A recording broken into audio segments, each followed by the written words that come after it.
Terhampar di antara daun lontar yang lembut dan bayang-bayang pura kuno, terdapat sebuah kitab yang menuntun jiwa ke kedalaman batin dan kebudayaan. Kitab itu adalah Sanghyang Kamahayanikan, di mana manuskrip aslinya ditemukan. Bagaimana ia berkembang menjadi ajaran yang masih hidup hingga hari ini?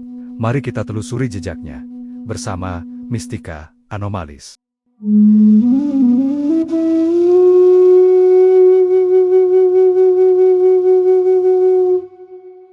Untuk memahami akar dari Sanghyang Kamahayanikan, kita perlu menelusuri dua kerajaan besar yang menjadi fondasi spiritual dan intelektual Nusantara, yaitu Sriwijaya dan Mataram kuno.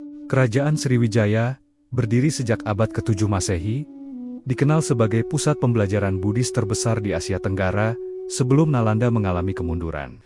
Catatan Yijing Ising, seorang biksu Buddha Tiongkok yang hidup pada masa dinasti Tang 635–713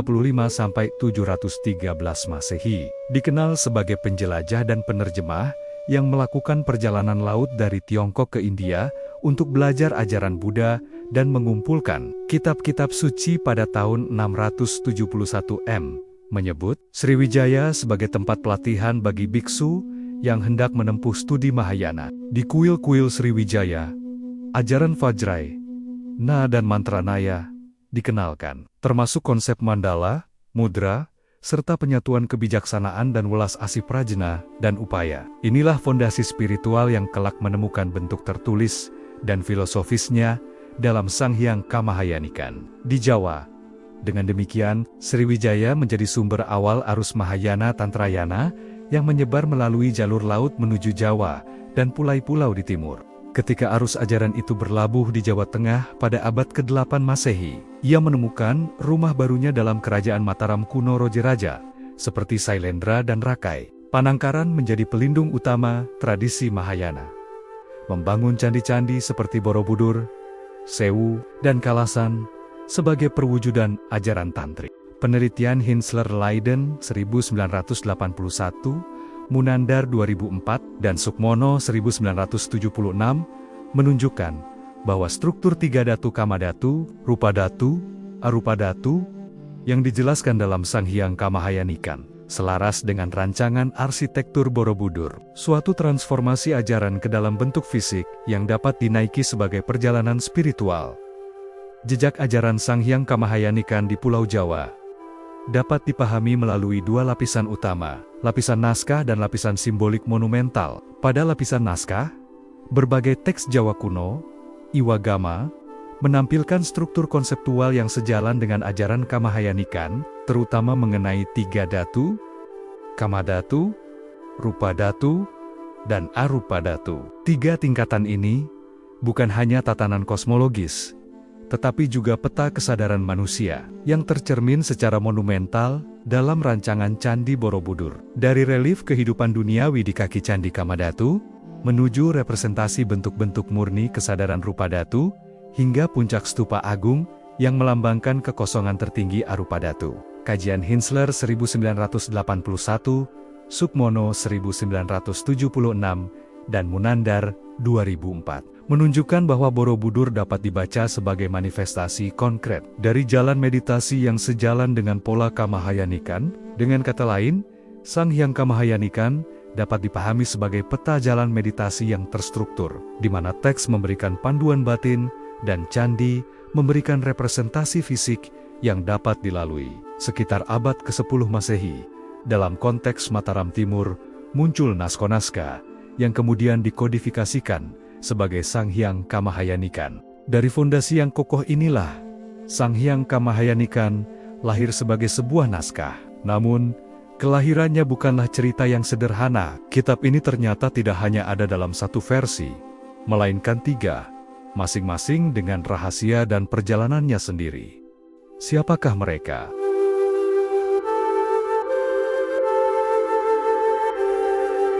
Penelitian filologis menyebut bahwa teks Sanghyang Kamahayanikan memiliki tiga versi utama yang diberi kode A, B, dan J oleh J. Katz. Manuskrip tertua yang teridentifikasi sejauh ini ditemukan di Lombok, Nusa Tenggara Barat, pada akhir abad ke-19 atau awal abad ke-20. Kemudian salinan-salinannya tersebar ke Bali. Kondisi fisik dan jumlah varian asli masih terbatas. Namun keberadaannya telah terverifikasi dalam berbagai koleksi lontar di Bali dan Lombok. Studi filologi dan inventaris manuskrip juga menunjukkan bahwa Sanghyang Kamahayanikan memang beredar dalam beberapa varian naskah, yang lazim dikodekan sebagai versi A, B, dan C. Versi manuskrip A dari Sanghyang Kamahayanikan terdiri atas sekitar 65 helai daun lontar. Lazim dianggap sebagai naskah paling tua dan relatif paling lengkap di antara varian yang ditemukan. Bahasa yang digunakan dalam versi ini adalah Kawi klasik, dengan struktur gramatikal yang memperlihatkan kesinambungan dengan teks-teks Buddhis Jawa Tengah sebelumnya seperti Tanagara Tantra, dan fragmen Mantranaya Mahayana. Ciri khas versi ini terletak pada penekanan terhadap jalan pencerahan melalui meditasi internal Adhyatma Yoga yang berakar pada tradisi Tantrayana Mahayana, namun dipadukan dengan konsep siwaistik seperti penyatuan, unyata, dan siwatattva. Penelitian oleh Hensler Leiden University 1981 dan Agus Aris Munandar UI 2004 menunjukkan bahwa versi A menjadi rujukan utama dalam penerbitan edisi terjemahan ke bahasa Barat, serta dasar kajian Buddhologi Nusantara, karena masih mempertahankan struktur ritual dan terminologi asli tanpa adaptasi sosial Bali yang kuat. Jika A adalah filsafatnya, lalu bagaimana cara mempraktikannya? Jawabannya ada pada versi B. Versi manuskrip B dari Sanghyang Kamahayanikan merupakan versi yang lebih ringkas, terdiri atas sekitar 27 helai daun lontar, dan dianggap sebagai bukti adanya adaptasi ajaran tantrik ke dalam praksis keagamaan lokal di Nusantara Timur.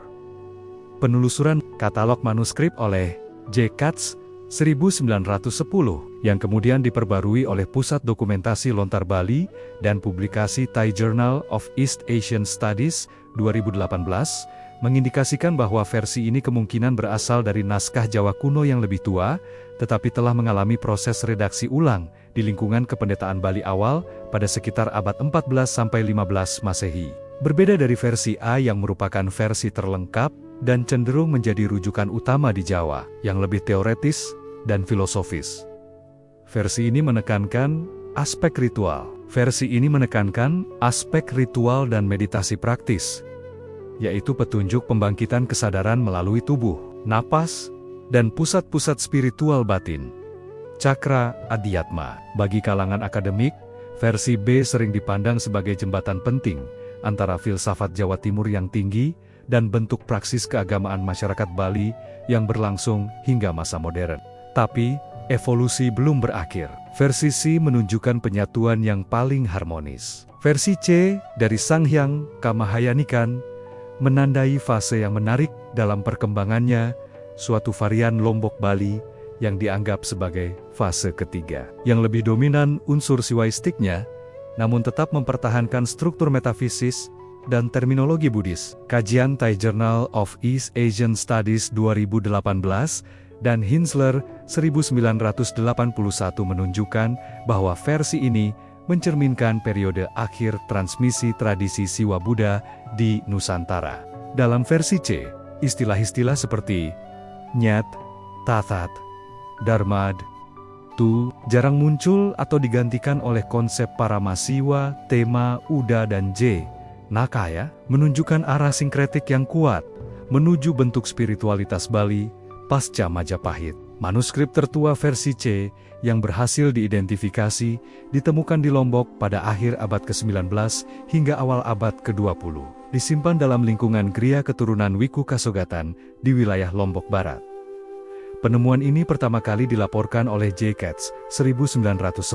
Kemudian diverifikasi oleh Balai Arkeologi Denpasar 2003 serta koleksi manuskrip Gedong Kirtia Singaraja. Selain Lombok, salinan versi C ditemukan tersebar di Bali, khususnya Karangasem, Bangli, Buleleng, Gianyar, dan Klungkung, melalui jaringan Wiku dan Biksu yang menjaga kesinambungan ajaran Siwa Buddha. Secara filologis, versi C menunjukkan tingkat adaptasi lokal yang paling tinggi.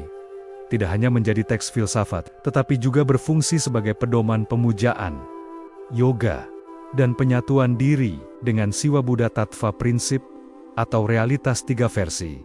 Satu tujuan, pencerahan. Bali dan Lombok telah membuktikan bahwa ajaran ini bisa hidup. Tapi, apakah pengaruhnya hanya berhenti di kedua pulau itu? Atau, jejaknya yang sunyi sebenarnya tersebar jauh lebih luas, meresap ke seluruh Nusantara, membentuk cara kita berpikir dan melihat dunia hingga hari ini? Mari kita lacak gema di Nusantara.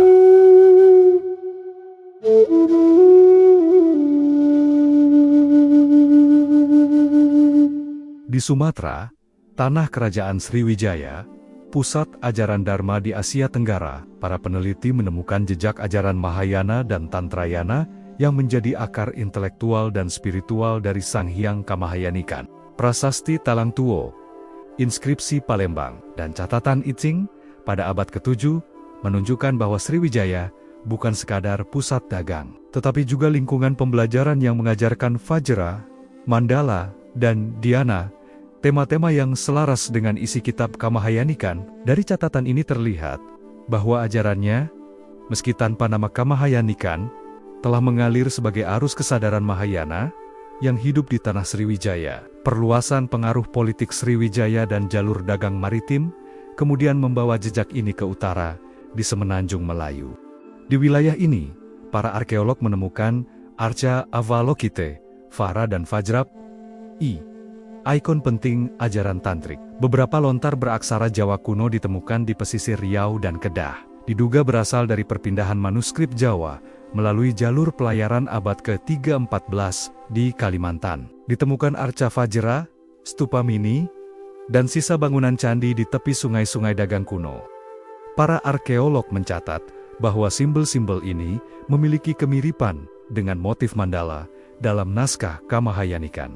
Di Sulawesi, jejaknya lebih halus, bukan berupa teks, melainkan tampak dalam struktur ritus leluhur yang memakai konsep penyatuan unsur bawah dan atas. Sebuah resonansi filosofis K, Med, Tu, R, Ped, Tu, R, Ped, Tu, yang menjadi kerangka kosmologi Kamahayanikan. Tradisi lisan masyarakat Toraja, Bugis dan Luwu masih menyimpan pola simbolik yang sangat tua, penghormatan pada pusat, arah dan unsur kesucian api. Suatu struktur simbol yang beresonansi dengan filosofi Mandala yang memiliki kesamaan dalam kitab itu.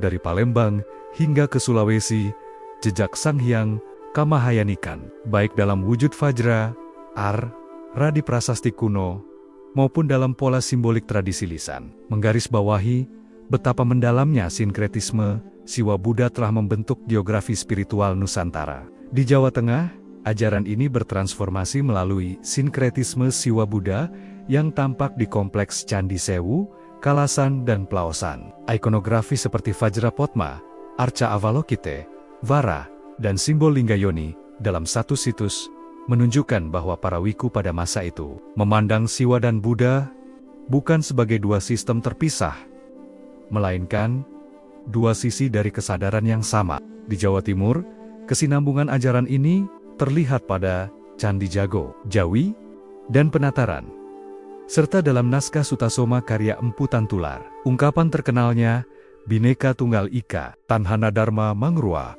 menegaskan inti ajaran Sang Hyang Kamahayanikan, bahwa kebenaran sejati tidak pernah terbelah.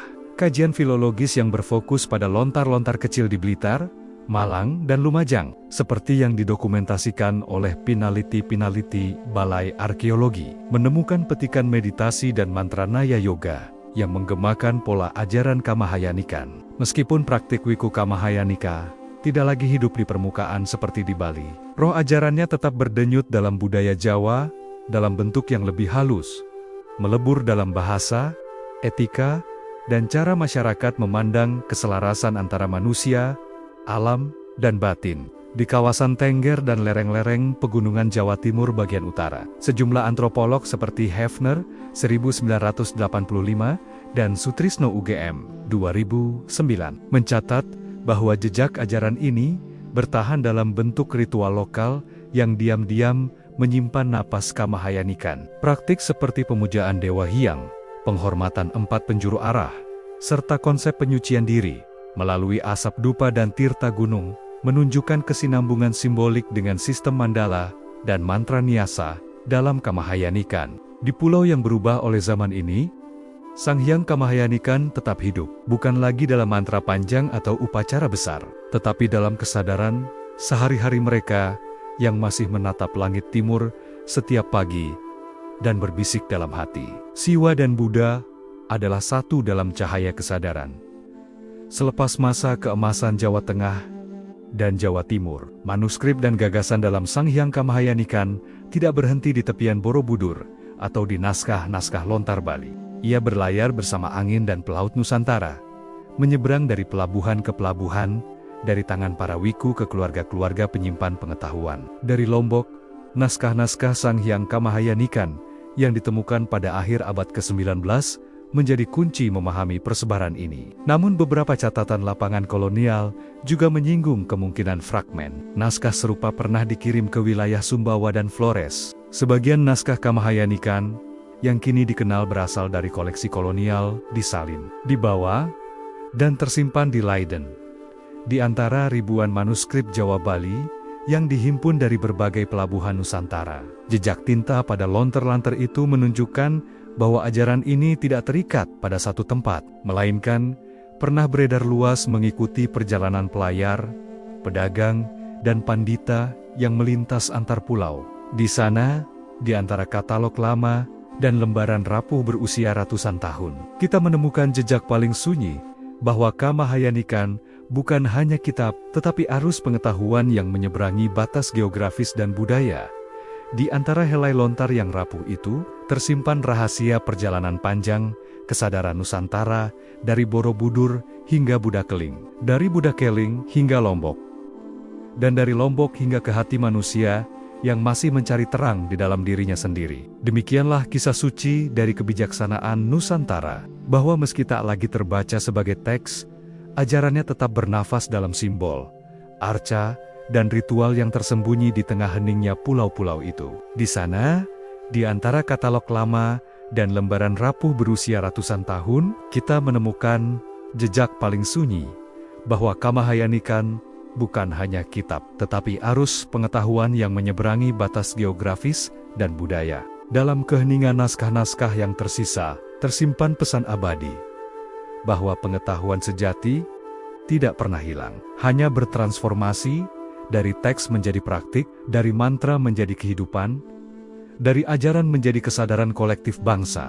Mungkin hari ini kita tidak lagi memegang lontar Sang Hyang Kamahayanikan di tangan, tetapi getarannya masih hadir dalam cara kita memandang dunia, dalam keseimbangan antara spiritualitas dan realitas, antara bakti dan kebijaksanaan, antara manusia dan semesta. Dan mungkin inilah tujuan sejatinya, menjadikan setiap insan Nusantara sebagai candi hidup yang memancarkan kesadaran sunya di tengah perubahan zaman.